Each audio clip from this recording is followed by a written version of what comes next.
మా అడవిలోకి ఈతకాయలు కోసుకోవడానికి వెళ్తున్నాము. ఒక్క ఈతకాయలే కాదు, రకరకాల కాయలని ఎన్నో దొరుకుతాయి అడవిలో. అయితే అవి కాసే కాలాన్ని బట్టే దొరుకుతూ ఉంటాయి. ఈసారి మాత్రం ఈతకాయలు దొరుకుతాయని వెళ్తున్నాము. సోడా బండి వెళ్తుంది. ఈ రోజు చల్లగా ఉంది, లేకపోతే తెల్ల సోడా తాగేసే వాళ్ళం. మా ఊరి అడవిలో వెలిసిన మారమ్మ తల్లి అమ్మవారు. నేను ఊరెళ్ళక ముందు షూటింగ్ కోసం అని అడవిలోకి వచ్చాము. అప్పుడు బోల్డెన్ని ఈతకాయలు ఉన్నాయి. ఇప్పుడేమో అన్ని పండిపోయి రాలిపోయినాయి. అక్కడొకటి దొరికితే అవే కోసుకొని తింటున్నాము. ఇవేం కాయలో గానీ చూడ్డానికి భలే అందంగా ఉన్నాయి. అడవిలో చాలా కాయలు ఉంటాయి, కానీ అన్ని తినేవి కాదు. ఈ గెలకు కాసిన కాయలన్నీ రాలిపోయినాయి. ఇవి అడవిలో కాసే చిట్టి ఈతకాయలు అన్నమాట. అంటే చిన్నగా ఉంటాయి, టేస్ట్ మటుకి చాలా బాగుంటుంది. మేము వచ్చినందుకు అక్కడక్కడ కొన్ని కాయలు దొరికినాయి అనుకోండి. ఇవన్నీ ఒక చోట పోగేసి మేము పంచుకుంటాం అన్నమాట. మేము ముగ్గురం 3 వాటాలు వేసుకున్నాం.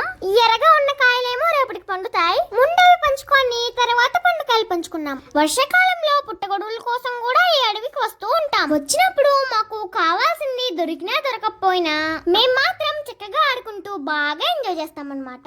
ఇంకా అక్కడి నుంచి ఇంటికి వెళ్ళాము. మేము రెడీ అయ్యి ఎక్కడికి వెళ్తున్నాం బాగా అనుకుంటున్నారు కదా.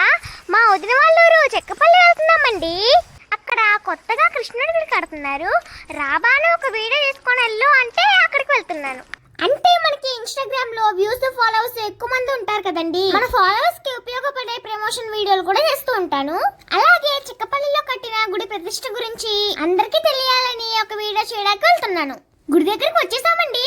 అసలు గుడి మొత్తం ఎంత అందంగా ఉందో.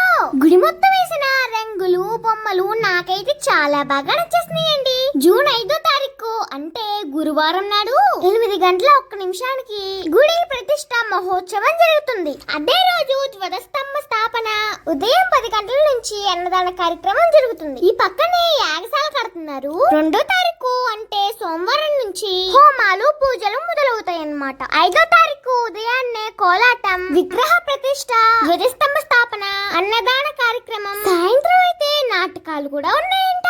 నేనైతే 5వ తారీఖు ఉదయాన్నే గుడి దగ్గరికి వచ్చేస్తాను. మన దగ్గరగా ఉన్న బంధువులు, దూరంగా ఉన్న బంధువులు, ఫ్రెండ్స్, ఫాలోవర్స్ అందరూ వచ్చేయండి. మేము వెళ్తూ ఇక్కడ ఆగామన్నమాట. వీళ్ళంతా మా డాడీ ఫ్రెండ్స్. ఇంతకు ముందు వీళ్ళు పెయింటింగ్ వర్క్ చేసేవాళ్ళు. ఇప్పుడేమో మా డాడీ పెయింటింగ్ వర్క్ మానేశారనమాట. ఇక్కడ మా డాడీ ఫ్రెండ్స్ వర్క్ చేస్తున్నారంటే ఒకసారి కలిసి వెళ్దామని ఆగాము. ఈ స్కూల్ కూడా మా వదిన వాళ్ళ స్కూలే అండి, కొత్తగా కడుతున్నారు. ఈ అంకుల్ చక్కగా బొమ్మలు చాలా బాగా వేశారు కదా. మా డాడీ కూడా అప్పుడప్పుడు ఖాళీగా ఉన్నప్పుడు చేస్తూ ఉంటారు. ఇదండి ఈ రోజు వీడియో. మళ్ళీ తర్వాత వీడియోలో మళ్ళీ కలుద్దాం, సరేనా?